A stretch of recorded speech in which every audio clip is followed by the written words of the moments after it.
Epäonnistuminen on ehkä se tehokkain tapa oppia. Jotain piti keksiä. Meillä oli väärä nimi, meillä oli meidän mielestä väärä brändi. Mä oon Tomi Poutiainen ja mä tuun Vieskan Elementiltä. Kauanko firma on ollut toiminnassa? Virallisesti alkanut toimimaan 1968. Mitä yrityksenne tekee?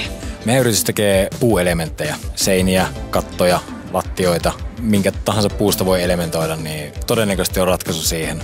Mikä inspiroi sua työssäsi?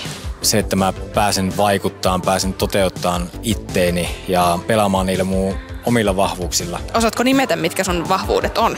Puhuminen, mä oon rohkea, niillä pääsee aika pitkälle ja mulla on asenne kunnossa. Mitä erityistä kaikkien pitäisi tietää Vieskan Elementistä? Erityisintä on sen yrityksen historia, koska sitä sä et voi ostaa rahalla, etkä sä voi sitä luoda uudestaan tai keksiä uudestaan. Se on mikä se on ollut ja näin me ajatellaan myös tulevaisuudesta, että me tehdään nyt niitä asioita, mitä joskus sitten katsotaan, että vau. Onko sun uralla jotakin vastoinkäymisiä, mikä on opettanut sulle paljon? Epäonnistuminen on ehkä se tehokkain tapa oppia.